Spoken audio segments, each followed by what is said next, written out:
Hello everyone, जय श्री कृष्णा, राधे राधे। तो कैसे हैं आप सभी? स्वागत है आपका मेरे यूट्यूब चैनल पर। तो आज है डे 3 मेरी स्टडी जर्नी का। तो मैं बताती हूँ कि आज मैंने क्या पढ़ा और क्या कुछ नया सीखा।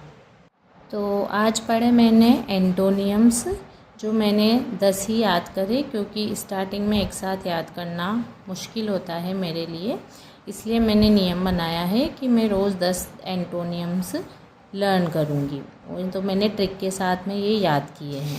इसके अलावा हिंदी में मैंने टॉपिक पढ़ा संज्ञा। जो बेसिक था वो मुझे आता था, और जो कुछ एक्स्ट्रा था जो मुझे नहीं आता था उसके मैंने नोट्स बनाए हैं। इसके अलावा मैंने आज टॉपिक किया वो है वेक्टर। तो मैथ्स में मैंने जो टॉपिक स्टार्ट किया आज वो है वेक्टर। तो वेक्टर क्या होता है? वेक्टर जिसमें मैग्नीट्यूड और डायरेक्शन दोनों होती है। तो इसमें कुछ इम्पोर्टेंट फॉर्मूले हैं कि अगर पहले तो डॉट प्रोडक्ट होता है, क्रॉस प्रोडक्ट होता है। डॉट प्रोडक्ट जो होता है उसमें एंगल निकालने का फॉर्मूला कोस थीटा का होता है। A vector dot B vector upon A vector का मैग्नीट्यूड बी वेक्टर का मैग्नीट्यूड। यहाँ कंडीशन है अगर दो वेक्टर परपेंडिकुलर हो तो थीटा 90 हो जाएगा, और ये बन जाएगा A vector dot B vector is equal to 0, क्योंकि ये इधर शिफ्ट हो जाएगा। कोस 90 की वैल्यू हो जाएगी 0। उसके बाद दूसरा प्रोडक्ट होता है क्रॉस प्रोडक्ट होता है। Cross product A vector cross B vector is equal to होता है ए वेक्टर का मैग्नीट्यूड बी वेक्टर का magnitude sine theta N cap. यहाँ एन कैप क्या होता है? परपेंडिकुलर यूनिट वेक्टर होता है। अब वहाँ तक कि परपेंडिकुलर हो तो डॉट प्रोडक्ट 0 होता है। यहाँ है कि पैरेलल हो तो क्रॉस प्रोडक्ट 0 होता है। तो उसमें रेशियो इक्वल हो जाएंगे कि A1 upon B1 is equal to A2 upon B2 is equal to A3 upon B3।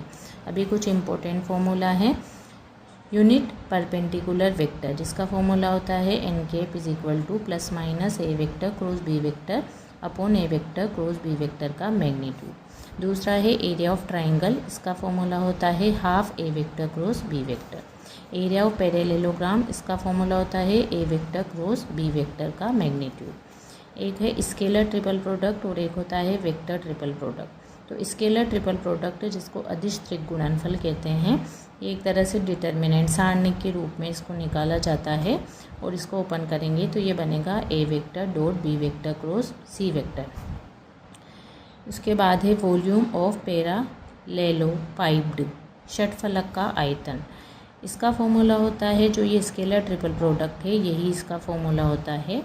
इसके अलावा है वॉल्यूम ऑफ टेट्राहाइड्रोन, मतलब चतुष्फलक का आयतन। इसका फॉर्मूला होता है 1/6 मल्टीप्लाई हो जाएगा स्केलर ट्रिपल प्रोडक्ट में। अब इसकी भी कुछ कंडीशंस होती है, स्केलर ट्रिपल प्रोडक्ट की कुछ प्रॉपर्टीज़ होती है। तो इसके बाद ही एक इम्पोर्टेंट प्रॉपर्टी होती है कि 3 वेक्टर्स आर कोप्लेनर, मतलब 3 वेक्टर एक ही तल में हैं तो उनका स्केलर ट्रिपल प्रोडक्ट होगा 0। मैंने PYQ में देखा है कि लगभग यहाँ से एक क्वेश्चन पूछ लेते हैं RPSC वगैरह में कि ए लेमड़ा म्यू इनकी वैल्यू किसी की निकालने को। उसके बाद इम्पोर्टेंट प्रॉपर्टी है स्केलर ट्रिपल प्रोडक्ट की, एक तो साइक्लिक प्रॉपर्टी होती है। इसका मतलब है कि आप ABC का क्रम कैसे भी चेंज करो तो ये इक्वल वैल्यू देगा। जैसे मान लो यहाँ पे भी ABC है, अगर मैंने ABC मतलब आपको क्रम वही रखना है ABC, तो ये तीनों वैल्यू सेम आएगी। उसके बाद दूसरी प्रॉपर्टी है कि अगर 2 वेक्टर सेम हो गए तो इसकी वैल्यू आएगी 0, और IJK इसका स्केलर ट्रिपल प्रोडक्ट होता है 1।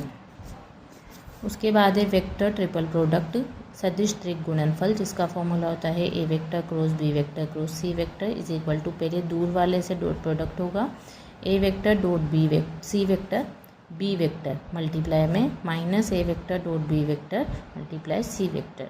उसके बाद कुछ जो रिज़ल्ट है वो हमें डायरेक्ट याद रख लें तो अच्छा रहता है, क्योंकि एग्ज़ाम में हर क्वेश्चंस को है वो पूरा सोल्व नहीं करने का टाइम होता है।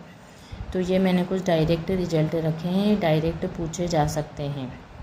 तो A vector cross B vector का स्क्वायर ये नॉर्मल स्क्वायर की तरह नहीं खुलेगा। इसका फॉर्मूला आएगा ए वेक्टर के मैग्नीट्यूड का स्क्वायर बी वेक्टर के मैग्नीट्यूड का square minus A vector dot B vector का होल स्क्वायर। उसके बाद में है A vector plus A vector A vector plus B vector plus C vector plus A vector का मैग्नीट्यूड लेंगे तो वो आ जाएगा, मतलब स्केलर ट्रिपल प्रोडक्ट लेंगे तो वो आ जाएगा 2 A vector B vector C vector का स्केलर ट्रिपल प्रोडक्ट। और अगर यही कंडीशन क्रॉस में होगी तो ये आ जाएगा A vector B vector C vector के स्केलर ट्रिपल प्रोडक्ट का स्क्वायर। और ये चौथी कंडीशन होगी ए बी सी क्रम में है, A vector cross B vector cross C vector plus B vector cross C vector cross A vector plus C vector cross A vector cross B vector. इसकी value होगी 0। इसको बोला जाता है जैकोबी आइडेंटिटी। अब 3 क्वेश्चन से इस टाइप के क्वेश्चन से पूछे गए हैं पहले के एग्ज़ाम में, जो मैंने देखे। इफ़ वेक्टर्स, अगर 3 वेक्टर आपको दे रखे हैं और वो कह रहा है कोप्लेनर है तो फाइंड आउट लैम्डा। जैसा कि अभी हमने वहाँ पढ़ा था कि अगर 3 वेक्टर्स कोप्लेनर हो तो उनके डिटर्मिनेंट मतलब उनका स्केलर ट्रिपल प्रोडक्ट क्या होगा 0। तो अगर इनकी हम क्या बनाएंगे, डिटर्मिनेंट बना लेंगे, उसके बाद में उसको 0 के इक्वल कर देंगे। इसको सोल्व करेंगे तो आएगा 7 लैम्डा प्लस 28। यहाँ से लैम्डा की वैल्यू आ जाएगी -4। उसके बाद अगला क्वेश्चन एक और इम्पोर्टेंट है, ए प्लस बी वेक्टर का मैग्नीट्यूड अगर ए माइनस बी वेक्टर के मैग्नीट्यूड के इक्वल है देन एंगल पूछेंगे। तो इसको कैसे करना है, ऐसे बहुत सारे क्वेश्चन बनते हैं इसमें। तो दोनों साइड होल स्क्वायर कर देंगे। उसके बाद जब इसको ओपन करेंगे तो ए वेक्टर का मैग्नीट्यूड का स्क्वायर प्लस बी वेक्टर के मैग्नीट्यूड का स्क्वायर, इधर भी सेम बनेगा तो कट हो जाएगा। ये -2 इधर जाएगा तो 4 ए वेक्टर डॉट बी वेक्टर बनेगा। 4 को हटा 4 0 के पास जाएगा तो A vector dot B vector is equal to 0।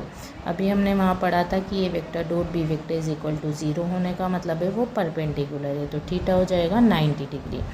उसके बाद तो आज मैंने इतना ही पढ़ा। अगर आपको किसी मेरी वीडियो में कुछ कमी लगती है तो आप मुझे कमेंट में बता सकते हैं, मैं उसे सुधारने का प्रयास करूँगी। तो मिलते हैं कल। जय श्री कृष्णा, राधे राधे।